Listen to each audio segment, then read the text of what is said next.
couch, couch, couch, couch, couch, couch, couch, couch, couch, couch, couch, couch, couch, couch, couch, couch, couch. Ah, couch.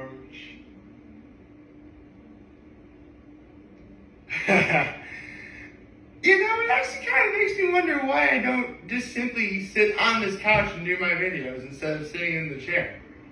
I mean, I guess one reason is because I actually feel as if I'm substantially far away from the camera. And I just realized, I don't want to, now, see, I can tell that the white line of death that indicates that the camera isn't center is showing. But I don't want to get up. I just literally sat down on the couch. You cannot, like, why?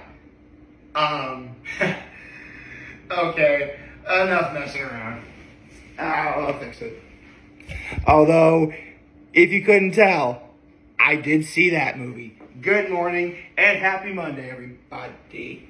Okay. Actually, I saw 2 movies yesterday. There we go. Let's get to my little behind my act of kindness. So, I will be honest, yesterday I got like 0 sleep. There was actually something important I had to do. And because of that, I didn't really get much sleep.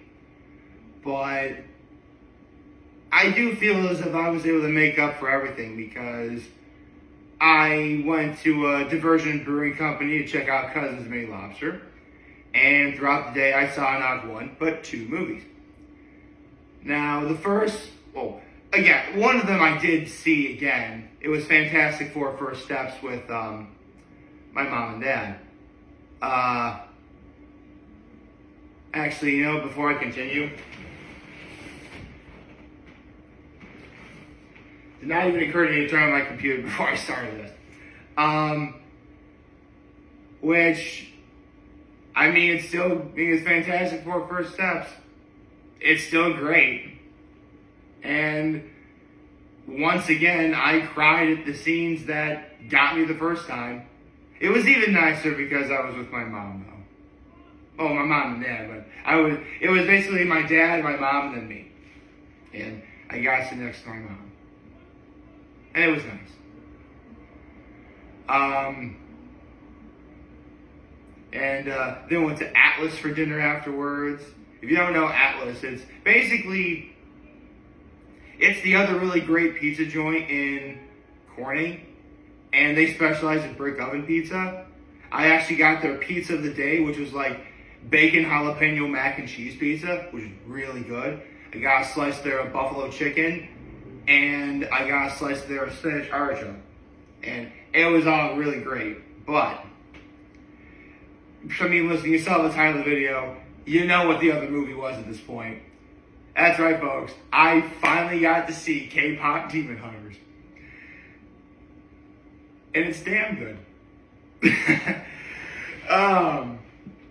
You know, it's actually kind of funny. Years ago, I had this one idea of, and actually, no. I have this idea where, I mean, listen, there's so many comics and stories about, you know, good versus evil, no matter how you describe it. I once had this idea that you've got these 4 guys, you know, who fight crime, but they're also a barbershop quartet. I mean, listen, obviously K-pop, much different genre than barbershop quartet. But it does involve an idea I do have, I'll explain later. But if you don't know K-Pop Demon Hunters, centuries ago, demons, you know, they ran amok all over the world, or at least in Korea. Yeah, they don't really show much in terms of, you know, the rest of, pretty much everything takes, that's actually one kind of flaw with this movie. They don't really, like, everything takes place in Korea, which makes sense because, you know, it's K-pop. But when you think about it, like, they're trying to save the world from demons. Do you think you can show us other stuff going on in the world right now? I mean, they have like world. I mean, they do imply there's like a world broadcast and stuff like that, but like, let's see like other air. Like, you don't even really need to show much. Like, just show like the Eiffel Tower, like a crowd of people at the Eiffel Tower of Paris, or in front of Times Square in New York City, stuff like that. But let's keep it simple. This movie was great. Anyway, so demons run amok all over the world, and once every generation, they're a group of 3 strong, powerful women who are phenomenal singers that fight demons with their fighting abilities and their ability to sing. More importantly, though, it's their ability to sing that brings people together, which is actually, that's actually a metaphor. Music brings people together. And when you think about it, emotions like hate and sadness, and fear and doubt, when you think about it, their worst enemies are when people come together and unite. And music is one of those things that brings people together. So it's a very nice metaphor they do here. Very nice, I like that. But anyway, once a generation, there'll be chosen ones. They don't go out and say it's chosen, but they're chosen ones. And they fight demons all over the world. And now, in the modern day, these warriors come in the form of K-pop stars. Rumi, Mira, and Zoe. Who, look, I'm just going to say what everybody is thinking right now. If they ever walk into the room, they will automatically be the baddest bitches in the room. And that is a compliment. That is a sheer compliment to the highest degree. Because they are so badass. Oh my god, this movie was so good. You have Zoe, the youngest one, who's known for her rapping and freestyle ability. You have Mira, who is the quintessential,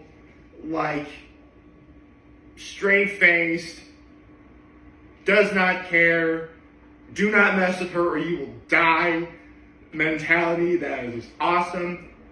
And then you have Rumi, the leader, who actually does have part demon in her.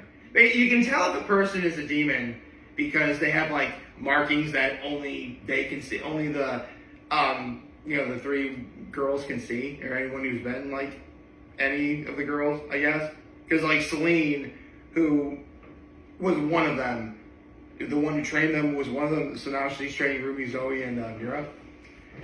And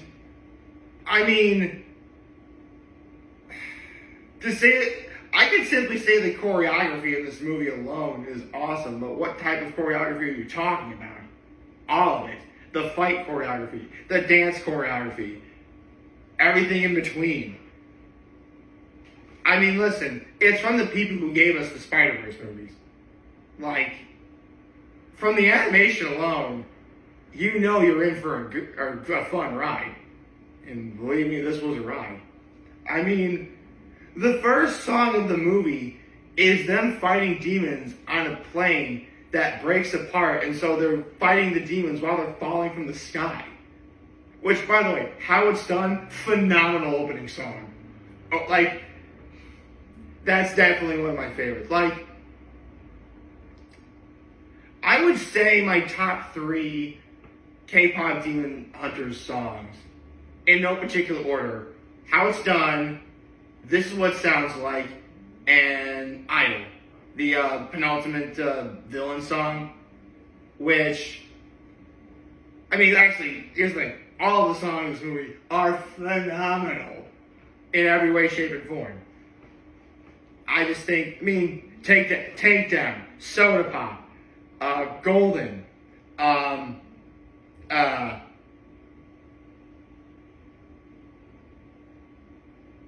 can't think of any others at the moment, but it was all so good. Oh my god. Not to mention, this movie's also very, very, very funny. This movie totally takes advantage of the fact that while there is definitely action, this is technically an action comedy. So it leads to really fun, really fast-paced action and comedy sequences. And they're a lot of fun to watch. And the expressions that some of the people make. Like, it was Ruby sniffing that one California where she was like... Or that one scene where they're at the doctor, and the doctor's looking at me like, and Mira's like, and the doctor's like, and Mira's like, and the doctor's like, and Mira's like, yeah, that's right.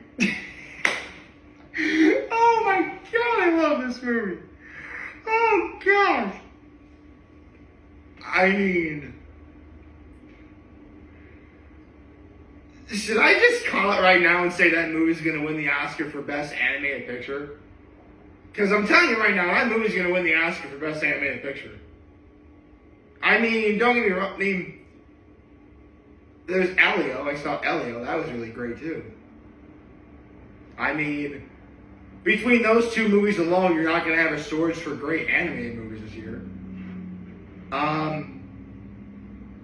Actually, right. I turned on my computer to get my notes out. Because, except for Ken Jeong, who plays Bobby, their manager. I'll be honest, I don't know who the cast is off the top of my head. Hold on. Let me get it out real fast.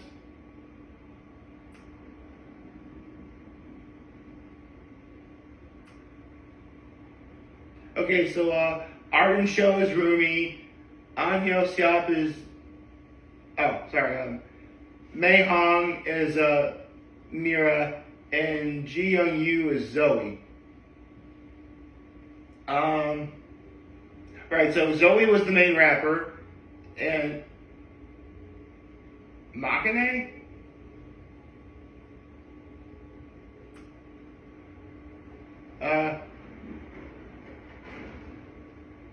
Never mind. So, yeah, she's the rapper and lyricist. Mira's like the main dancer. And Rumi is the leader.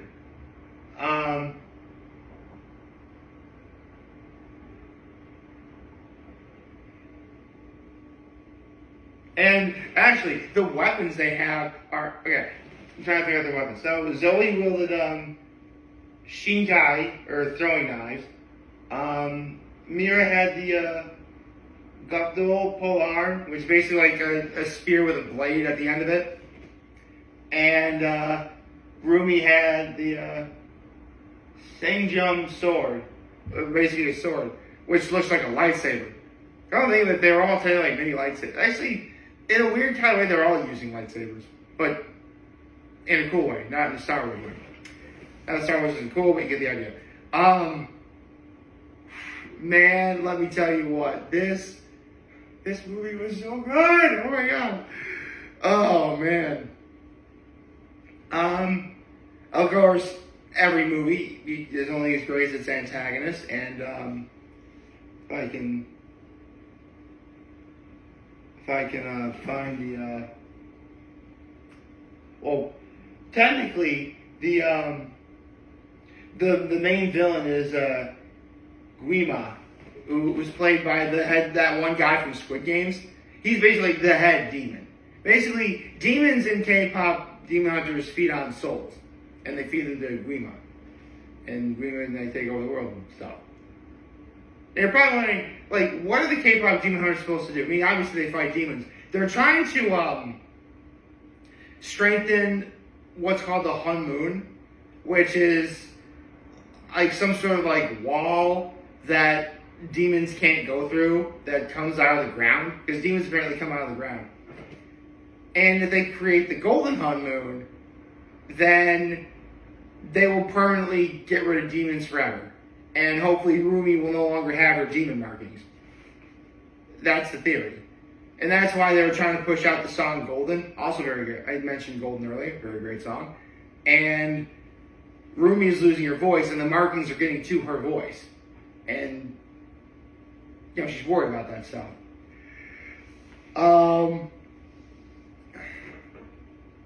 I mean, you know what? I gotta go with a Classic Man D7 this one. Shout out to Classic Man D. If they don't make a sequel to this movie, I will cancel my Netflix. Of course, the writing is done. If they don't make a sequel to this movie, I will cancel my Netflix subscription right now. Because there really are so many directions you can go in terms of what you can make a sequel out of. I mean, we know about Rumi's backstory now. Like, her mother was was a singer herself that was fighting demons. Their father was a demon. How they met. We know that Mira is the black sheep of her family. Like, we could explore more of that. We could explore more of Zoe's past growing up in Burbank, California, because Zoe is Korean American. Or better yet, like, the Hung Moon is supposed to be like the barrier that keeps demons from coming in, and it's supposed to be like all over the world, supposedly. And it's supposed to be, and it's in charge by 3 young girls. I mean, surely there's like more to it than that.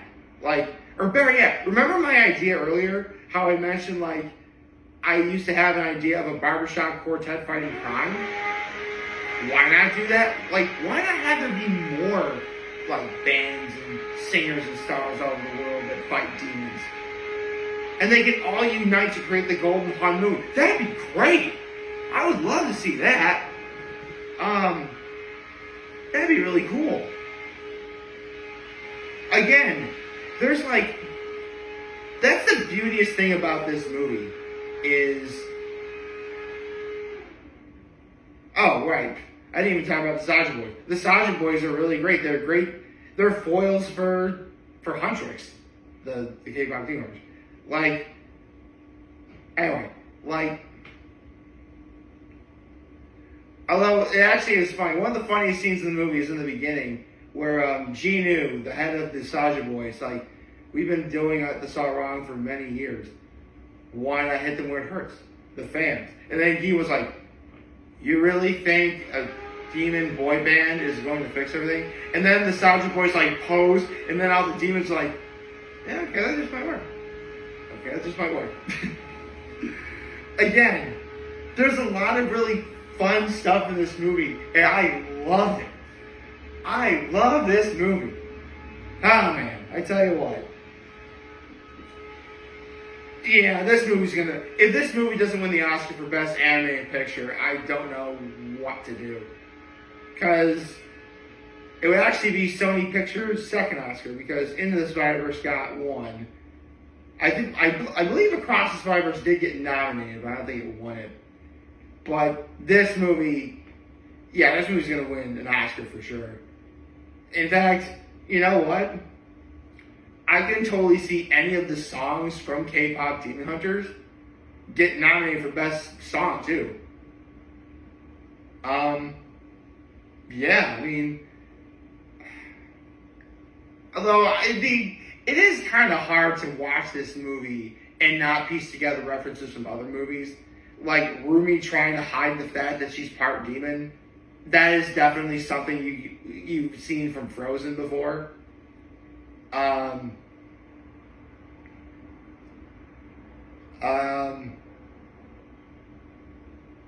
A trio of girls fighting villainy. Well, technically villainy, which is the Powerpuff Girls.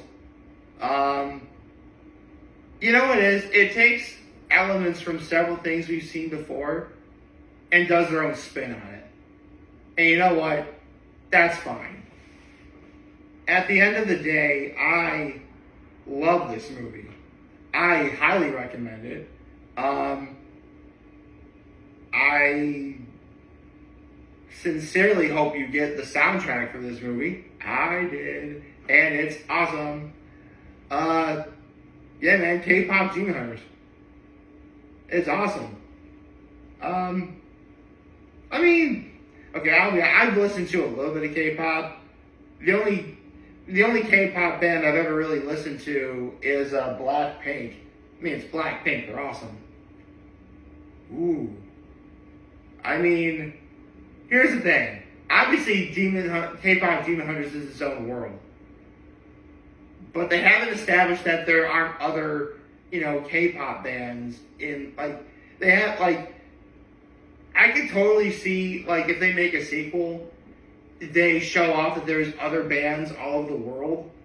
I alluded to this earlier, and they fight demons as well. And what if it's, bands that we know, I don't know. That's just, that's my idea. But this movie's great. Go see K-Pop Demon Hunters. Oh, actually, it's on Netflix. But watch K-Pop Demon Hunters. I hope you all like this video. If you like, subscribe to YouTube channel, follow us on social media. As always, I'm helping me this video for you guys to watch the show today. Hope you have a wonderful, wonderful, wonderful Monday. Remember, you guys want to talk to me, we're here to let me know what's back. Take care and make good choices. 607 all day, baby.